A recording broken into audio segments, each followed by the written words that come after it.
आरंभे तस्मै गणेशाय नमो नमः. मोठा त्या संदर्भामध्ये जी उदाहरणं आहे ती होतो. म्हणजे काय तर येथे स्थितो दोषो दर्शयतां यथान हा जे 232 सूत्र आलेलं आहे त्यानुसार मुक्तावरण अशा पद्धतीने जाणून घ्यायचं. या काही ठिकाणी निकाल दिलेला आहे की मार्गावर एक प्रतिबंधात एक उपयोग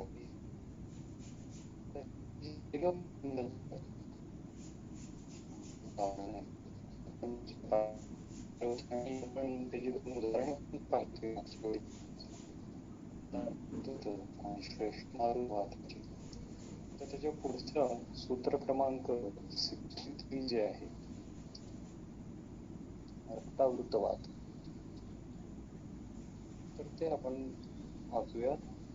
रक्तावृतवाद रक्तावृतेस्तदाह अर्ति त्वक् मांसान्तरजो भृशं भवेत् स रागः श्वयतु जायन्ते मंडलानि च.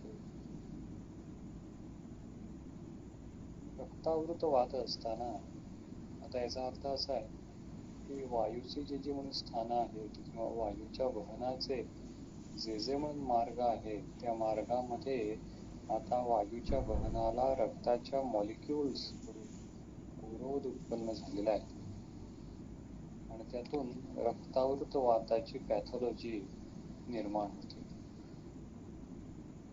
ही पॅथॉलॉजी निर्माण होत असताना वायू जो आहे तो या रक्ताच्या मॉलिक्युलचा जो अवरोध आहे, मार्गावरोध आहे, तो स्वतःच्या प्रचंड वेगामुळे दूर करण्याचा प्रयत्न तर करणार आहे. आणि वायूच्या या प्रयत्नातून, वायूच्या या इफर्ट्स मधून जे लक्षणं निर्माण होत आहेत ते लक्षण म्हणजे आम्ही रक्तावृत वाताची लक्षणं असं म्हणतो. काय म्हणलं त्याने या ठिकाणी? रक्तावृतेच दाह अर्ती. आता इथे अर्ती हे लक्षण फक्त वाताचे, बाकीची सर्व लक्षणे ही आवरकाची म्हणजे रक्ताची. म्हणजे याचा अर्थ या ठिकाणी या सूत्रामध्ये जर आपण लक्षणांचा अभ्यास केला तर त्यावरून हे दिसून येतं की आवरक प्रबळ असण्याची ही लक्षणं आहेत. आणि काय म्हणलं तुम्ही? दाह अर्ती. आता ही पॅथॉलॉजी ज्या ठिकाणी होणार आहे, रक्तावृतवाताची पॅथॉलॉजी शरीरातल्या कोणत्याही स्त्रोतसामध्ये होऊ शकते. कोरोनरी व्हेसल मध्ये होऊ शकते, फिमोरल व्हेसल मध्ये होऊ शकते, सेरेब्रल व्हेसल मध्ये होऊ शकते, रेनल व्हेसल मध्ये होऊ शकते, रेनल आर्टरी मध्ये होऊ शकते. शरीरातल्या कोणत्याही स्त्रोतसामध्ये हे रक्तावृत वात नावाचं जे प्रकरण आहे ते घडू शकते.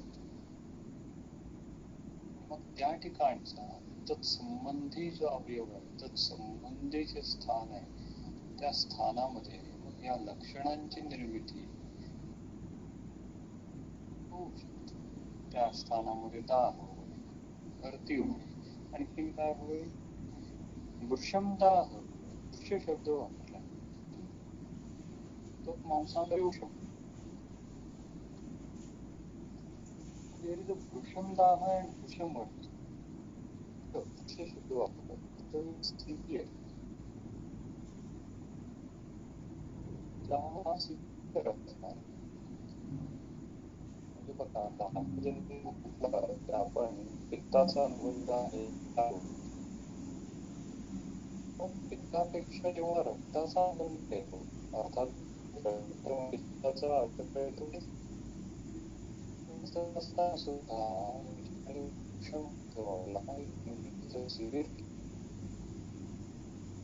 रक्ताची इन्व्हॉल्वमेंट तेव्हा नॅचरली ती संप्राप्ती ही थोडी ऍक्यूट होते.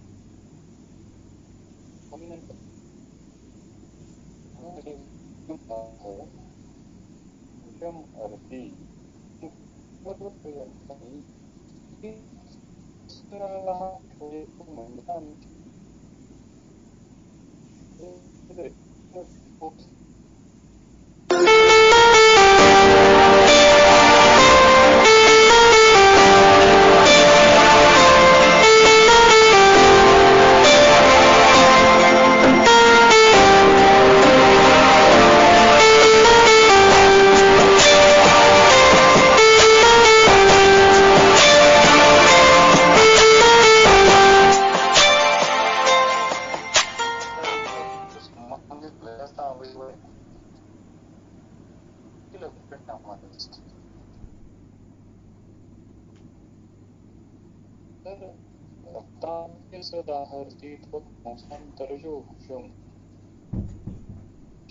त्यांच्या ठिकाणी वृक्षदाह आणि वृषवेदना आणि भवेस रागाश्वयतु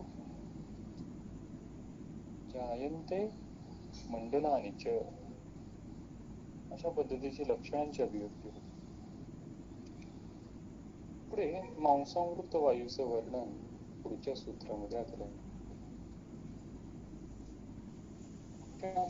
विवरणाश पीडकाः वयतु तथा संसार एव मांसके. तर मांसामृत वायूमध्ये काय होतं, तर आता वायूच्या वहनाला आधी रक्ताच्या मॉलिक्यूल कडून अवरोध वेग प्रतिबंध करण्यात आला. आता रक्ताच्या मॉलिक्यूलच्या ऐवजी मांसाचे मॉलिक्यूल वायूच्या वहनाला अवरोध करत असतील, त्यातून मांसावृत वायूची संपर्क होईल. त्याचं लक्षण किती लक्षण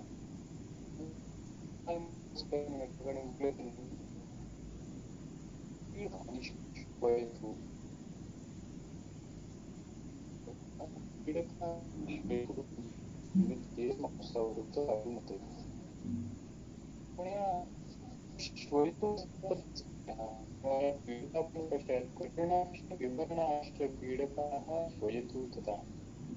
कठीण आणि विवरण आहे. विवरण म्हणजे काय, त्यांना असा वेगळा कलर नाहीये. जसा स्किनचा कलर आहे तसाच त्यांचा कलर आहे. सो विवरण कठीण. आता कठीण का बरं होते, इन्व्हॉल्वमेंट ऑफ दी वॉटर. म्हणजे आम्हाला माहिती होतं, आम्ही पुष्ट वाचलंय. पुष्टामध्ये कसं असतं, वृक्ष आणि कठीण असत. मांसावृत वायूमध्ये विवरणाक्ष पीडकाः श्वयतु. पीडका म्हणजे पण शोधच आहे, पण पीडक या दोष आहेत. जास्त साधा प्रकार, प्रदेश प्रकार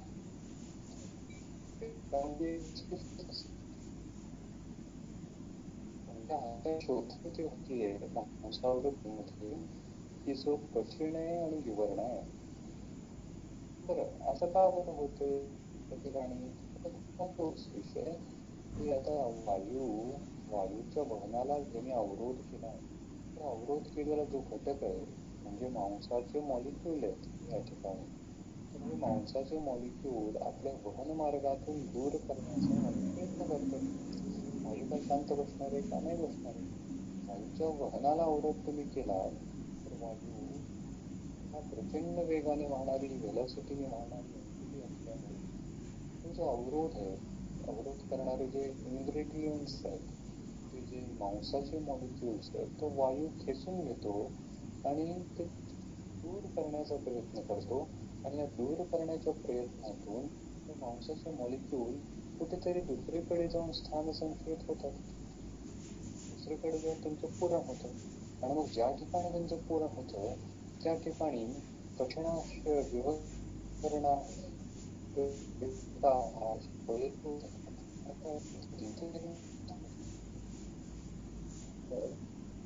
या मूवमेंट झाली आणि हा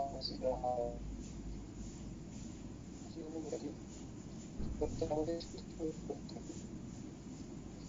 वरती वाचले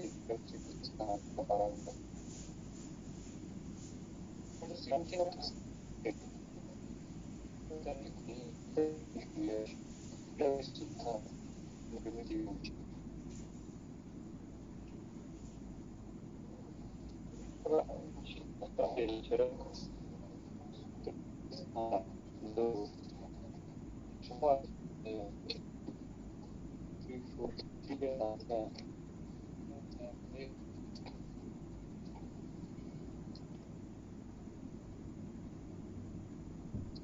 सूत्र क्रमांक 24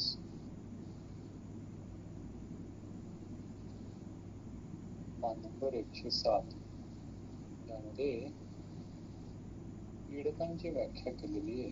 अध्यायाचं नाव आहे त्रिशोथीय मध्याम व्याख्यास्यामः. केलेली आहे की पीडक हा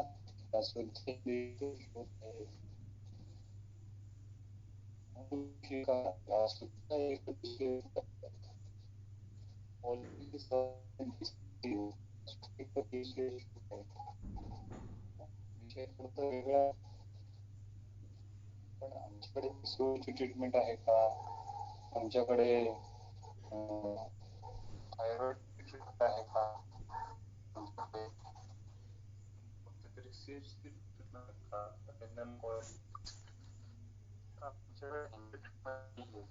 आम्ही हे जे नवीन अनुक्त विषय आहेत त्याच्या भाषेमध्ये कशा पद्धतीने समजून घेऊ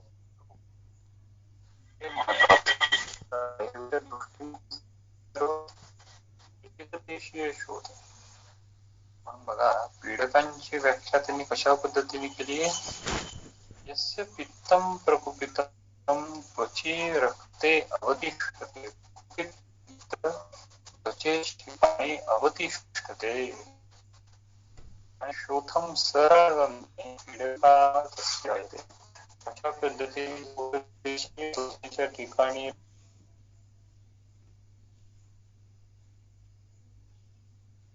त्यांची निर्मिती होते. शास्त्रामध्ये जाणारे आणि म्हणजे आणि दुसरं म्हणजे पीडका. दूषिका म्हणजे सूक्ष्म पीडका, मुख दूषिका, जस्ट लाईक अ ड्रॉप. पीडका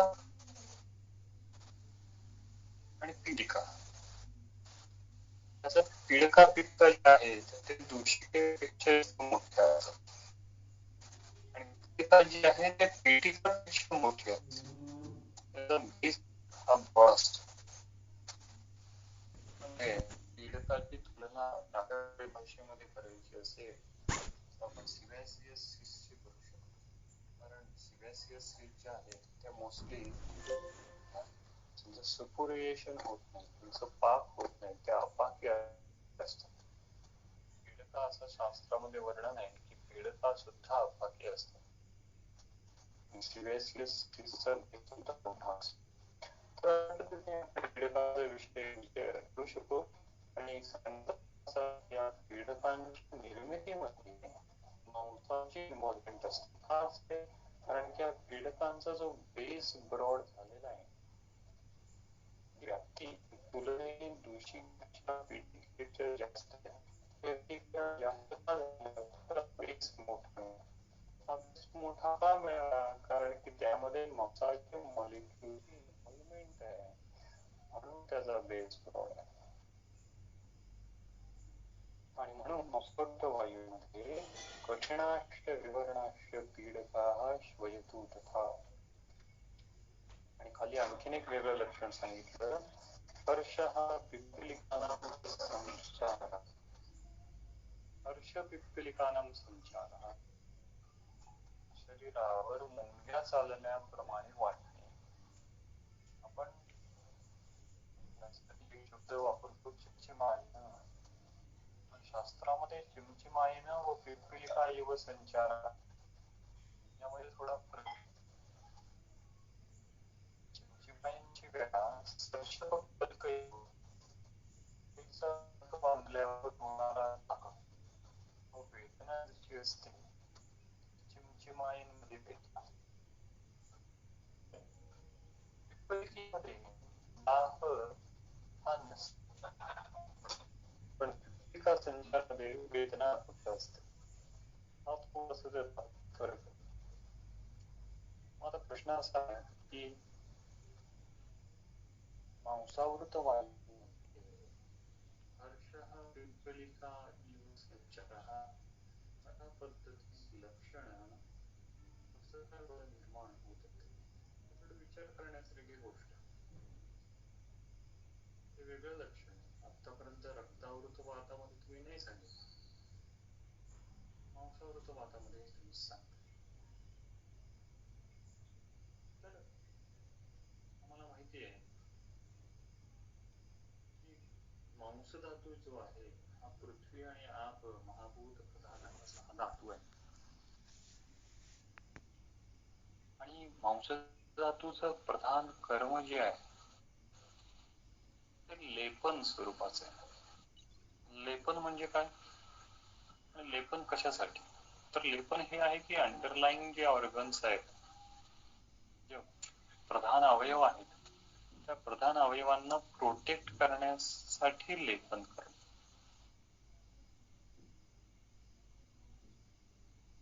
म्हणून हे मांसधातूचं आवरण निसर्गाने ईश्वराने तयार केलेलं आहे.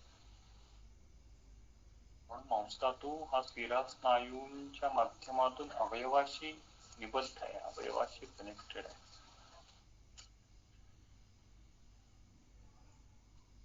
असा हा पृथ्वी आणि आप महाभूत प्रधान एक धातू मांसधातू, आणि या मांसधातू नंतर येणारा पुढचा धातू म्हणजे मेदधातू.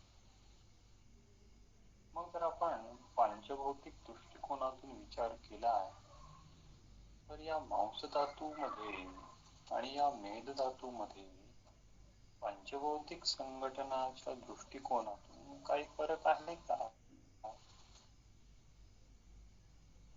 दोन्ही एकच आहेत. दोन्ही एक नसतील,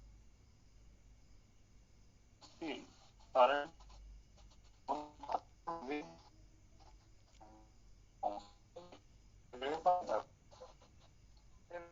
काय पृथ्वी आणि आप महाभूत प्रधान, पण मेदधातू तुलनेने इन कंपॅरिझन विथ जास्त स्नेहसार आहे, स्निग्धता असणार आहे. त्यामुळे मांसाचं आणि मेधाचं दोघांचंही पंचभौतिक संघटन पृथ्वी आणि आप महाभूत प्रधान असलं तरी सुद्धा मेधातूमध्ये अतिरिक्त स्निग्धता आप महाभूताच्या आधिक्यामुळे आप महाभूत प्रधान 3+ 4+ आणि पृथ्वी मल्टिपल कॉम्पोजिशन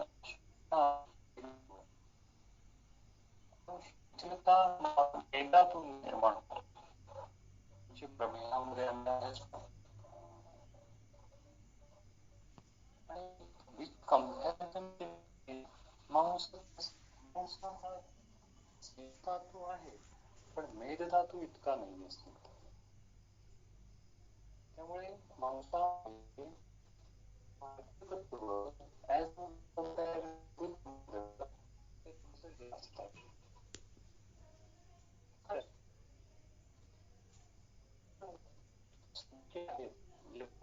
कनेक्टेड आहे.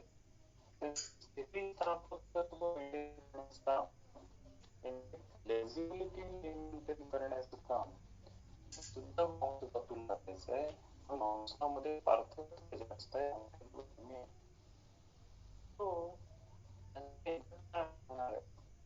विवेचनाचा उपयोग काय आहे? So there is a very less space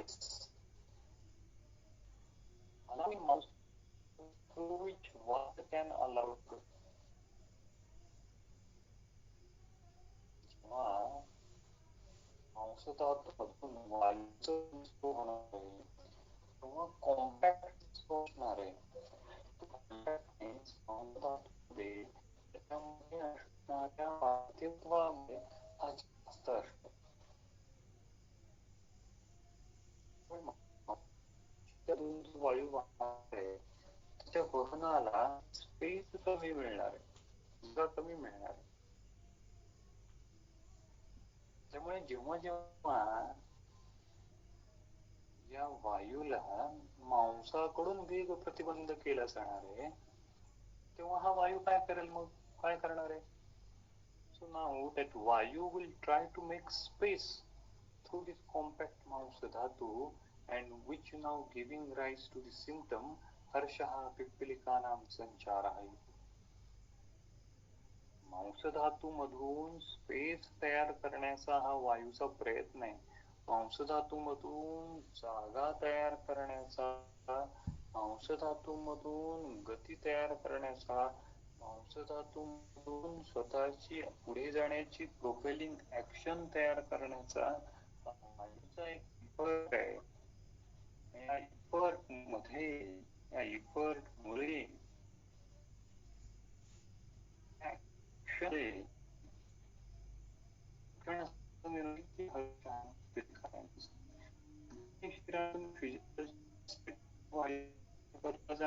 नाही जाणवत, कारण भरून येतात, मुंग्या येतात,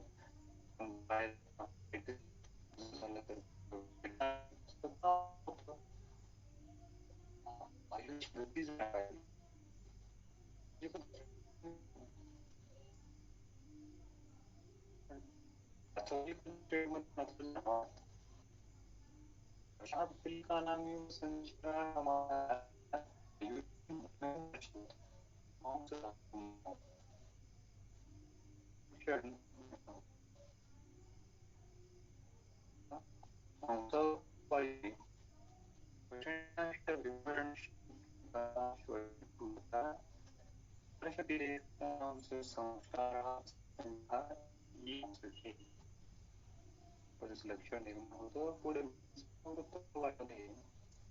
बघा कोणते लक्षण निर्माण होतात. सूत्र क्रमांक 65. चिताः स्निग्धो मृदु शीतः शोभांगेषुवरुचिस्तथा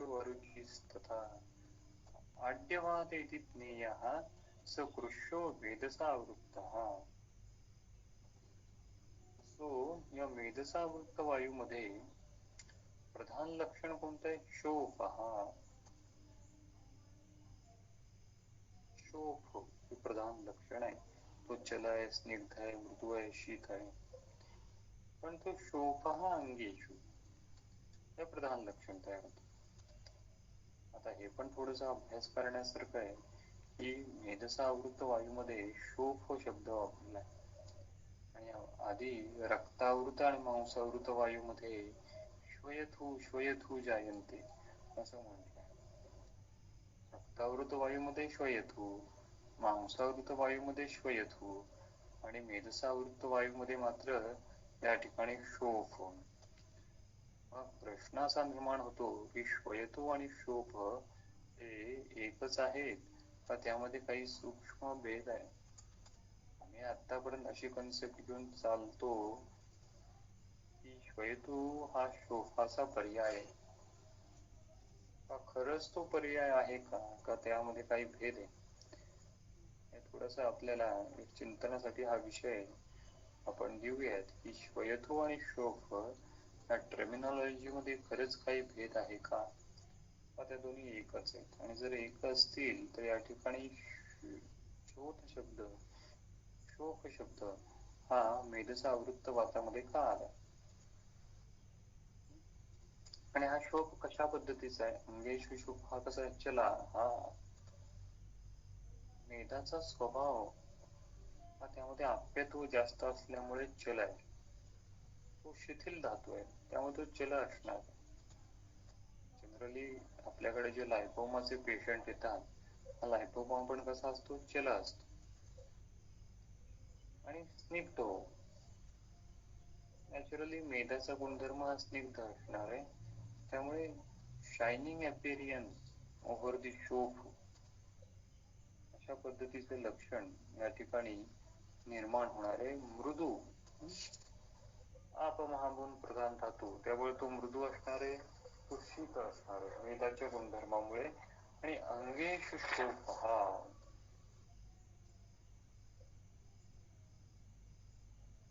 म्हणजे शोफ जो आहे तो शरीरातल्या कोणत्याही अवयवामध्ये, बॉडी पार्ट मध्ये हा शोफ निर्माण होऊ शकतो मेदसा आवृत्त वातामध्ये. आता या सगळ्या गुणधर्मामध्ये जे शोफाचे गुणधर्म सांगितले, चलो, स्निग्धो, मृदू, शीतः, त्यातलं चल हा प्राधान्याने वायूचा गुणधर्म आहे. इतर सर्व जे आहेत ते मेदाचे गुणधर्म. आता पुढे काय लक्षण सांगितलं, अरुचिस्तथा. आता अरुची हे लक्षण का निर्माण होतं मेदसा आवृत्त वातामध्ये, ते थोडेसे विचार करण्यासारखी गोष्ट आपण देऊ शकतो की मेदाश्रित कफदोषामुळे रुची हे लक्षण निर्माण होऊ शकतं किंवा संपर्क महिना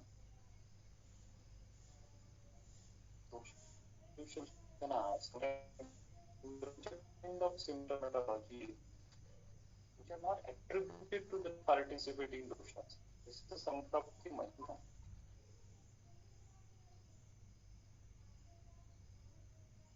So there are certain of our knowledge. आणि हे संप्राप्ती महिना करण्यासाठी केलं तर इंद्रियांची ताकद वाढवली पाहिजे. इंद्रियांची ताकद कशी होईल, मनाचं सत्वगुण विषय आहे. अरुची हे लक्षण का निर्माण होतं, कदाचित कफाश मेदाश्रित कफदोषामुळे अरुची हे लक्षण निर्माण, किंवा हे लक्षण जे आहे ते संप्राप्ती महिना, जसं आम्ही युतीमध्ये असल्यापासून शिकतो बघा की ज्वराचा प्रभाव, संताप, रुची, तृष्णा, संगमर्दो, हृदय व्यथा, ज्वरस्य प्रभाव, सदादो ज्वराचा प्रभाव, तो वाताचा ज्वर असला, तो कफाचा ज्वर असला, तो विषम ज्वर असला, तो अभिघाताचा ज्वर असला, तो अभिशापाचा ज्वर असला, तरी तो संताप निर्माण करणार आहे. आता वाताचा ज्वर असला तर त्यामध्ये संताप कसा होईल, कफाचा ज्वर असला त्यामध्ये संताप कसा तयार होईल, अभिशापाचा ज्वर असला त्यामध्ये कशा पद्धतीने संताप निर्माण होईल, प्रभाव आहे. अर्थात त्याचं कारण पुढे दिलंय त्यांनी, एक स्वेनतेन उष्मणाचे एवो देहोष्मणोबलम, चिकित्सास्थानाचा 3रा अध्याय सूत्र क्रमांक 129 जे आहे संप्राप्तीचं, त्यामध्ये त्यांनी वर्णन केलंय. पण मुळातच हा प्रभाव जो आहे ज्वराचा तो संताप निर्माण करतो. आणि केवळ संताप नाहीये, आपण केवळ संतापावर लक्ष देतो, इतर 4 लक्षणं पण सांगितली. संगमर्दो, संतापो अरुची, तृष्णा, संगमर्दो, हृदय व्यथा.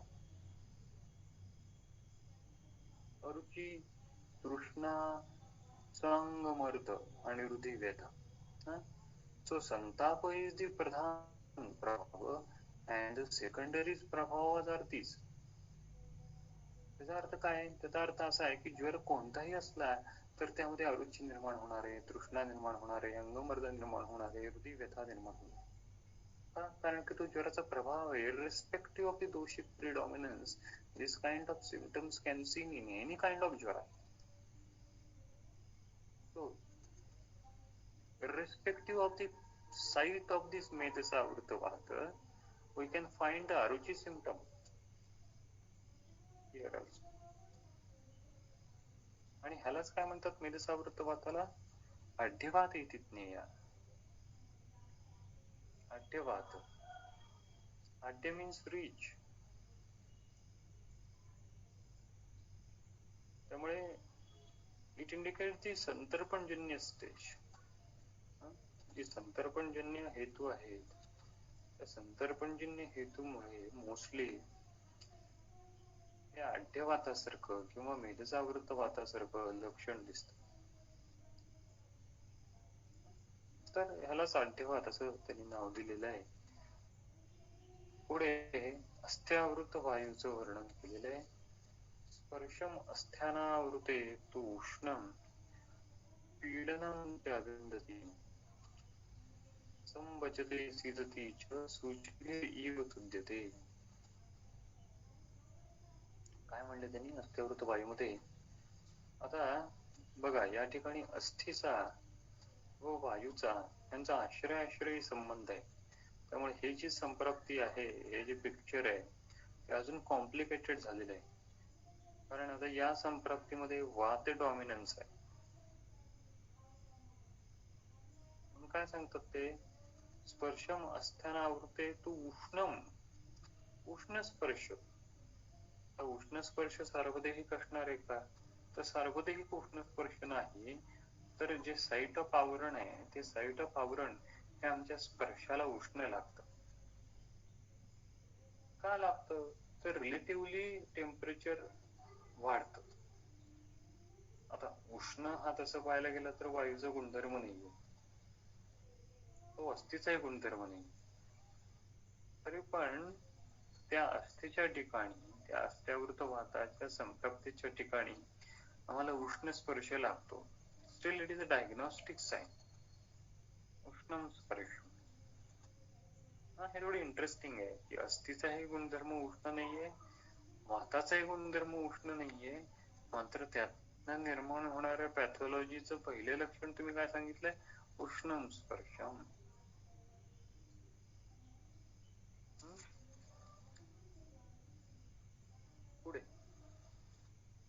पुढे आणखीन एक डायग्नोस्टिक साइन त्यांनी सांगितलं. कोणतं? पीडनम च अभिनंदती. Patient feels better on pressing that site. त्याला दाबल्यानंतर ती जी आवरणाची जागा आहे, ती जी स्थान संश्रयाची जागा आहे, ते दाबल्यानंतर रुग्णाला बरं वाटतं. अभिनंदती, पीडनमच्या अभिनंदती. बरं, आता परत प्रश्न निर्माण होतो की हे लक्षण अस्थ्यावृत वातामध्ये कशा पद्धतीने व्यक्त होतं, का व्यक्त होतं?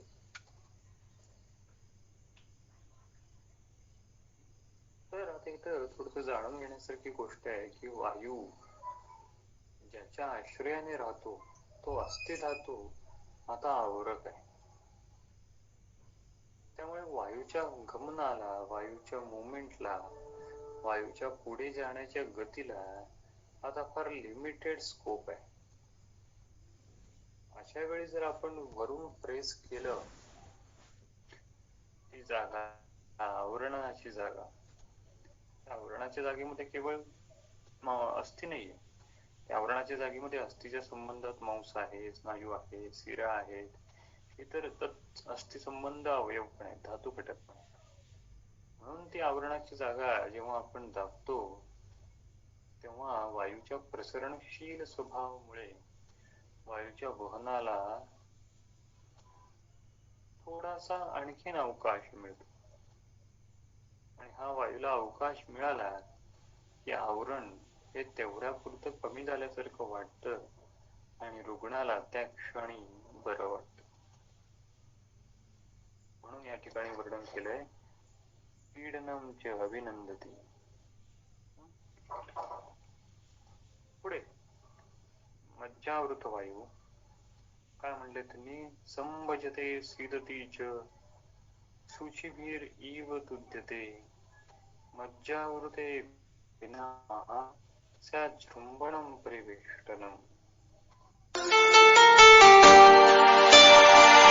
मज्जावृत वायूमध्ये काय होतं? वेगवेगळ्या प्रकारच्या वेदना निर्माण होत आहेत. संभजते सीदती च शुचिभिरीव तुद्यते. Various kinds of pain are arises in this मज्जावृत वायू. See, अस्थ्यावृत वायूमध्ये तशा वेदना नाहीये तेवढ्या. त्या ठिकाणी लक्षण सांगताना काय सांगितले? फक्त की उष्ण स्पर्श आहे, पीडनम च अभिनंदती, अशा पद्धतीचं वर्णन आहे. मात्र मध्यावृत वायूमध्ये मात्र संमंजते सिदतीच अशा पद्धतीची वेदनांचं वर्णन या ठिकाणी केलेलं आहे. आणि आणखीन काय सांगितलंय, मज्जावृत्ती विनामाह. विनाम, विनाम म्हणजे काय, तर वक्रता, bending of the part. So in Majjavrita Vayu, in advanced stage, what happens? There is a bending of the part where the avarana take place. बघा, वातव्याधीची जी सिव्हिअर स्टेज असते त्यामध्ये काय दिसतं आम्हाला की अस्थींना वक्रता आलेली असते. आमच्याकडे पेशंट येतात, हातापायांची बोटं वाकडी झालेली आहेत, ग्रह एवढा आहे की हातपायही वाकडे झालेले आहेत. किंवा अमवाताचं कॉम्प्लिकेशन म्हणून रुग्ण आमच्याकडे हस्तपाद वक्रता घेऊन येतात. किंवा ओल्ड एज मध्येच त्याच्या पृष्ठवंशाला एक विनामता वक्रता आली. So it indicates the grade 3, grade 4 stage of आवरण. अशा वेळी फार करण्यासारखा स्कोप लिमिटेड असतो. कारण की वातव्याधी एकदा मॅनिफेस्ट झाली, निरुपस्तंभित वातव्याधित्व त्याला आलं, आणि एकदा निरुपस्तंभित वातव्याधित्व आलं आणि तो जीर्ण अवस्थेत संप्राप्ती जर होऊ लागली, चालू लागली, तर मात्र वैद्याला फार लिमिटेड स्कोप राहतो. अर्लीच्या इनिशियल स्टेज आहेत आवरणाच्या, एकदा आवरण धातुक्षयामध्ये उतरलं की मग करण्यासारखं फार लिमिटेड स्कोप आहे. त्याच्या आधीच्या ज्या स्टेजेस आहेत त्यामध्ये मात्र ती अवस्था ओळखून जर योग्य चिकित्सा केली तर मात्र उपशय हा त्या अवस्थेत मिळू शकतो. तर या ठिकाणी विनाम म्हणजे वक्रता अशा पद्धतीने हे लक्षण घडतं. म्हणजे मज्जावृत वायूची संप्राप्ती ज्या ठिकाणी घडतीये त्यात तो जो पार्ट आहे तो वक्र होतो. आता विनामाचा एक पर्याय शास्त्रामध्ये नमयती असं म्हणून पण आलेलं आहे. नमयती, नमन करणे, म्हणजे कटुरसाचं जे अतिसेवनाचे दुष्परिणाम आहेत चरक सूत्रस्थानाच्या 26व्या अध्यायामध्ये, त्यामध्ये कटुरस अतिसेवनाने विनाम किंवा नमयती हे लक्षण निर्माण होतं. पुढे जर विनाम लक्षण आणखीन कुठं निर्माण होतं हे जर पाहायचं असेल तर आपण उदाहरणीय विचार पाहिला, त्यामध्ये जृंभा वृत्त जो आहे सूत्रस्थानाचा 7वा अध्याय मध्ये पण विनामाचा उल्लेख आहे. एका जे प्रकरण आहे चरक असतानाचा 17व्या अध्याय, त्या मंदिरा आहे त्या हिक्कांमध्ये सुद्धा आम्हाला विनाम वक्रता हे लक्षण दिसतं. आणि चरक सिद्धस्थानाचा जो 9वा अध्याय आहे मर्मीय सिद्धी अध्याय, त्यामध्ये सुद्धा अपतंत्रकाचं जे वर्णन आहे त्या अपतंत्रकाच्या वर्णनामध्ये सुद्धा आम्हाला विनाम हे लक्षण दिसतं. मग आता प्रश्न असा आहे की हे विनाम लक्षण मज्जावृत वातात कशा पद्धतीने डेव्हलप होते, काय पॅथॉलॉजी होत असेल की ज्यातून हे विनाम लक्षण मज्जावृत वातामध्ये निर्माण होते, यावर आपण विचार करायला हवा. आता पुढचं लक्षण काय सांगितलं मज्जावृत वातामध्ये? जृंभा. जृंभा हे लक्षण वातवृद्धीच आहे. आता मग परत जर हे वातवृद्धीचं लक्षण असलं तरी सुद्धा मज्जावृत वायूमध्येच फक्त असं टिपिकली जृंभा असं का लिहिलं?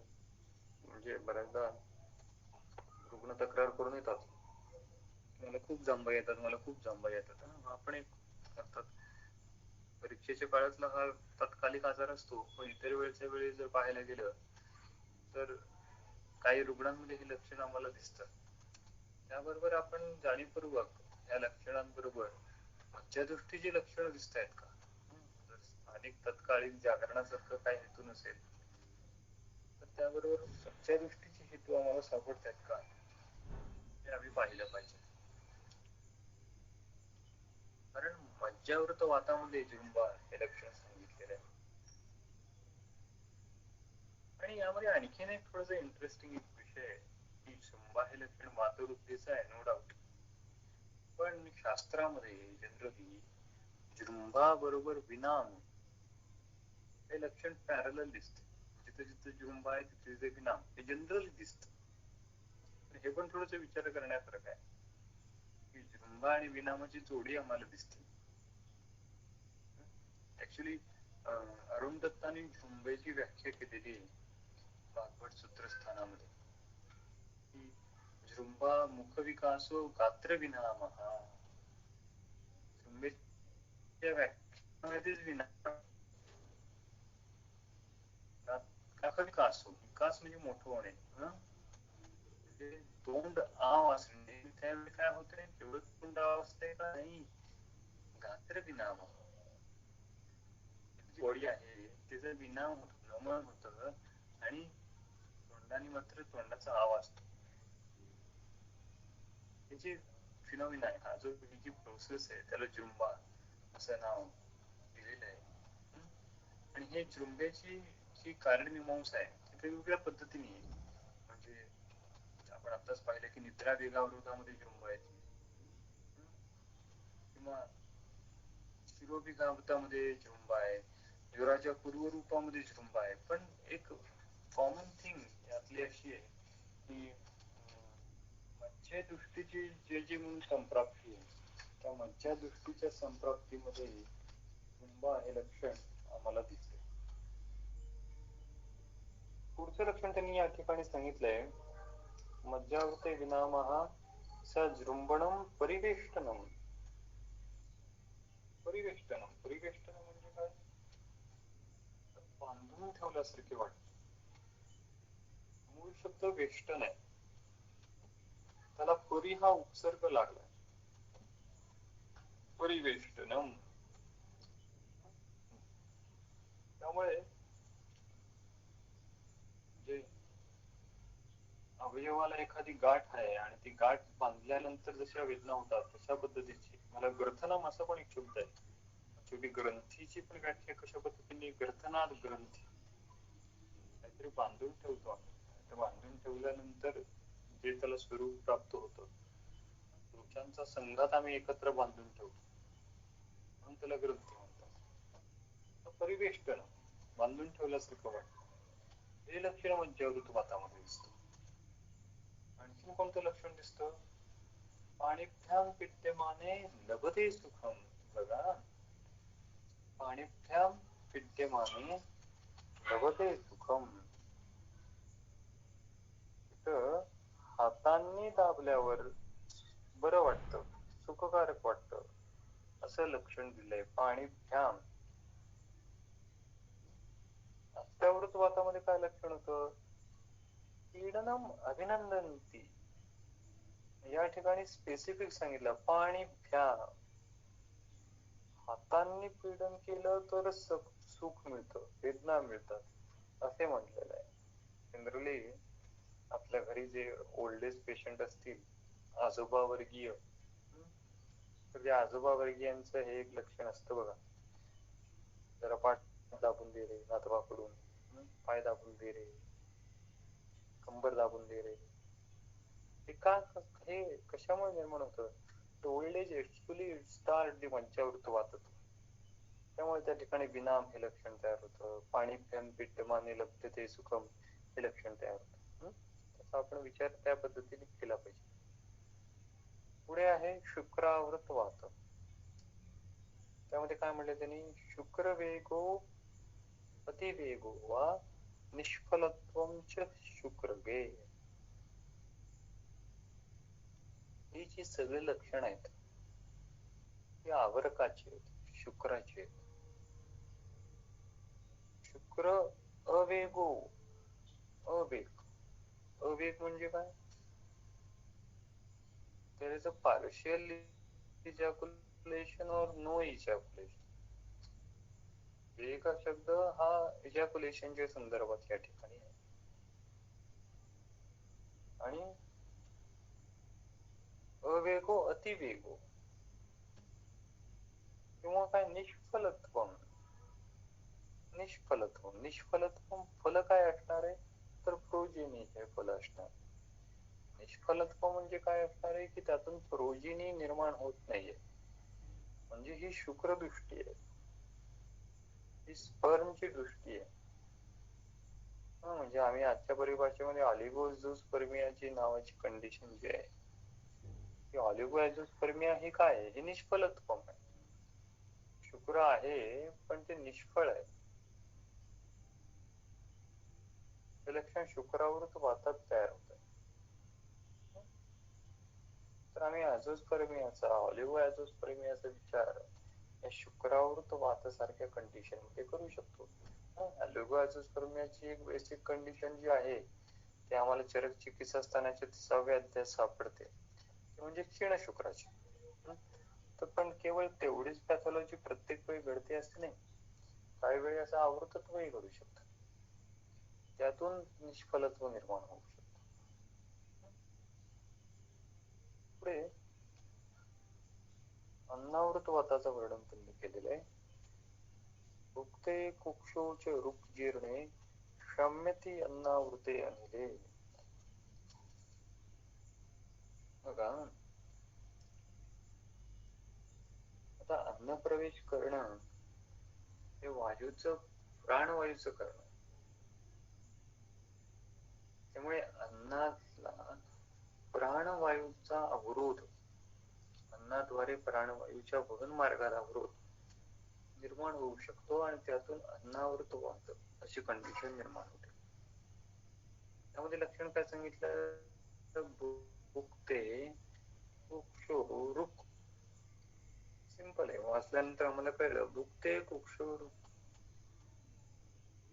जेवल्यानंतर वेदना कुक्षीमध्ये, आणि जीर्णेच शाम्यती, जीर्ण झाल्यानंतर मात्र या लक्षण जे आहे ते लक्षण कमी होतात. असं टिपिकल लक्षण अन्नावृत वातात तयार होतं.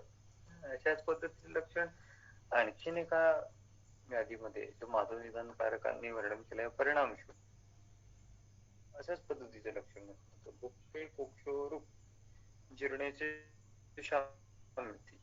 पण परिणामशिलामध्ये पित्ताचा अनुबंध आहे. या ठिकाणी ही क्लिअरली वाताची पॅथॉलॉजी, अन्नावृत वात. म्हणजे काय आहे तर प्राणवायूच्या वहन मार्गात आता अन्नाद्वारे अवरोध निर्माण झाला तेव्हा हा जो प्राणवायू आहे तो त्या अन्नाचं पार्टिकल दूर करण्याचा जो प्रयत्न करतो त्यातनं शूल हे लक्षण निर्माण होतं. आणि त्या प्राणवायूच्या प्रयत्नातून जेव्हा तो अन्नाचं पार्टिकल जे अडकलेलं आहे ते दूर झालं तर त्यातून शाम्यती हे लक्षण कदाचित पुढे निर्माण होऊ शकतं. त्यामुळे भुक्ते कुक्षोच रुक् जीर्णेच शाम्यती अशा पद्धतीचं लक्षण अन्नावृत वातामध्ये निर्माण होतं. पुढे मूत्रावृत वातामध्ये सूत्र क्रमांक 69 मध्ये सांगितलं त्यांनी, मूत्र अप्रवृत्ती अध्वानम बसतो मूत्रावृते अनिले. काय सांगितलं? मूत्र अप्रवृत्ती, रिटेन्शन ऑफ द युरिन, अशा पद्धतीचं लक्षण. आणि बस्तोच्या अधमानम, राईट, आम्ही असे पेशंट पाहतो की मूत्र अप्रवृत्ती आहे आणि मूत्र अप्रवृत्ती झाल्यामुळे बसतो अधमान, डिस्टेन्शन ऑफ द ब्लॅडर किंवा डिस्टेन्शन ऑफ द ऍब्डोमेन, अशा पद्धतीचे लक्षण दिसते. बसतो अधमान. तर या मूत्रावृत वातामध्ये अशा पद्धतीचे लक्षण निर्माण होतात.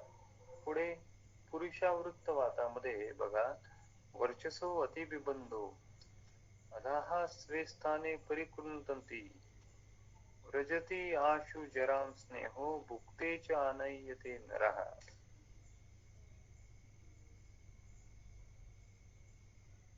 आणि परत खालचा श्लोक 71 मध्ये त्यांनी सांगितलं, चिरात पीडितम अन्नेन दुःखम शुष्कम सकृत सृजे श्रोणी वंक्षण पृष्ठेषु ऋग्विलोमश्च मारुतः. पुरुषावृत्त वातामध्ये काय होतं? ऍक्च्युली पुरुष निर्मिती जी आहे ती पक्वाशयात होते. पक्वाशय हे वाताचं स्थान आहे, प्रधान स्थान आहे. त्यामुळे या ठिकाणी जी सिम्पटोमॅटॉलॉजी निर्माण होणार आहे पुरुषावृत्त वातामध्ये ही थोडीशी ड्रास्टिक असणार आहे. जशी आपण अस्त्यावृत वायूची म्हणली की कॉम्प्लिकेटेड असणार आहे तशाच पद्धतीने. त्यामुळे काय आहे, वर्चसा अतिविबंध, सिव्हिअर कॉन्स्टिपेशन. पेशंट आमच्याकडे येतात 3 ते 4 दिवस मोशन होत नाही, आणि जर ती मोशन झाली 3-4 दिवसातनं तरी सुद्धा ती कशी होते, अधा स्वे स्थाने परिकृतंती. डिफिकेशनच्या वेळी प्रचंड वेदना होतात. आजकाल फिशरिंग यानं म्हणा किंवा आणखीन काही कंडिशन म्हणा, लॅसरेशन म्हणा, अशा पद्धतीच्या कंडिशन घेऊन रुग्ण येतात. अधा स्वे स्थाने परिकृतंती. मूळ कारण काय, वर्चस्व अतिविबंध. आणि हा वर्चस्व अतिविबंध कशामुळे निर्माण झाला, वाताच्या प्राबल्यामुळे निर्माण झाला. वाताचं प्राबल्य कशामुळे निर्माण झालं का, कारण ही संप्राप्ती स्वस्थानात होती, पक्वाशयात होती. आणि पक्वाशयाची चिकित्सा करायची म्हणजे काय करायची, त्या ठिकाणी विरेचन द्यायचं. म्हणून वर्चसा अतिविबंध, अधा स्वे स्थाने परिकृतंती. आणि आणखीन एक लक्षण सांगितलं, स्नेहो आशुम जरा व्रजंती. स्नेह लवकर पचतो, आशु व्रजते. आता असं हे वेगळं लक्षण आहे ना. पुरुषावृत्त वात नावाची पॅथॉलॉजी आहे आणि त्यामध्ये स्नेहो आशु जरा व्रजते असं का सांगितलं, आणि हे असं का होतं पुरुषावृत्त वातामध्ये. आम्हाला माहिती आहे की आम्ही अवस्थापाक शिकत असताना एक कन्सेप्ट वाचलेली, शोष्यमाणस्य वन्यन. आता शोष्यमाणस्य वन्यन नावाची प्रक्रिया आहे ती पक्वाशयात होती. आणि त्या शोष्यमाणस्य फंक्शन मुळे काय होतंय की किट्टामधली जी एक्सेसिव्ह द्रवता आहे ती द्रवता शोषली जाते आणि त्यामुळे एक मलाला परिपिंडित स्वरूप प्राप्त होतं.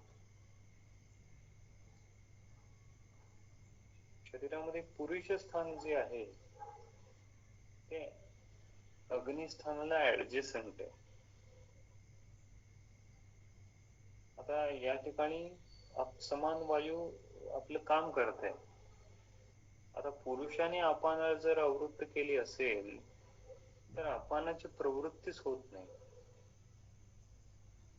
आणि अपान आणि समान यांचं कार्यक्षेत्र जवळ असल्यामुळे, ऍडजस्टंट असल्यामुळे, अपानाची प्रवृत्ती न झाल्यामुळे त्याचा एक इफेक्ट म्हणून समान will now become the hyper active.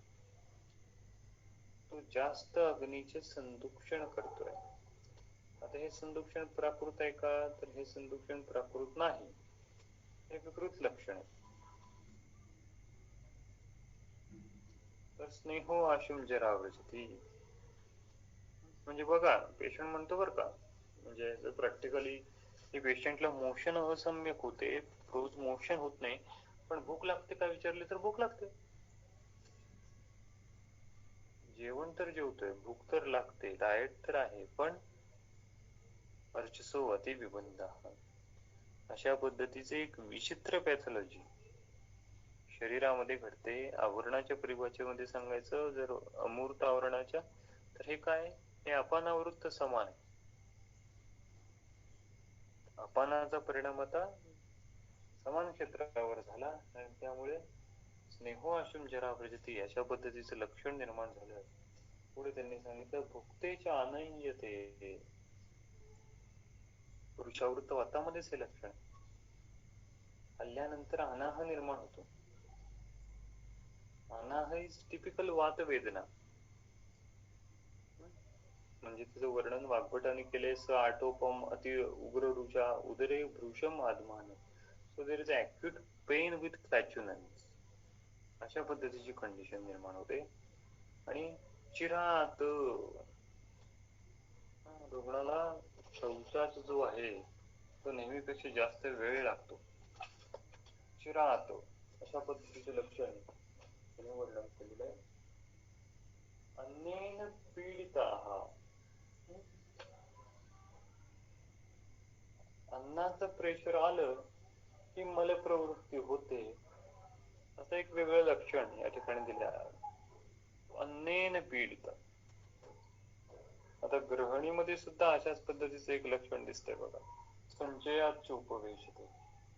अशाच पद्धतीचे लक्षण आता आपण पुरुषावृत्त वातामध्ये वाचलं. अन्नेन पीडिता दुःखाः. Passing stool is very painful act. दुःख, शुष्क. पुरुष become very much dry. त्याची स्निग्धताच कमी झालेली आहे. आणि नॅचरली यामुळे काय होतं, श्रोणी वंक्षण पृष्ठ शूल. आणि आणखीन एक लक्षण त्यांनी सांगितलं, हृदयम अस्वस्थम, अस्वस्थ हृदय.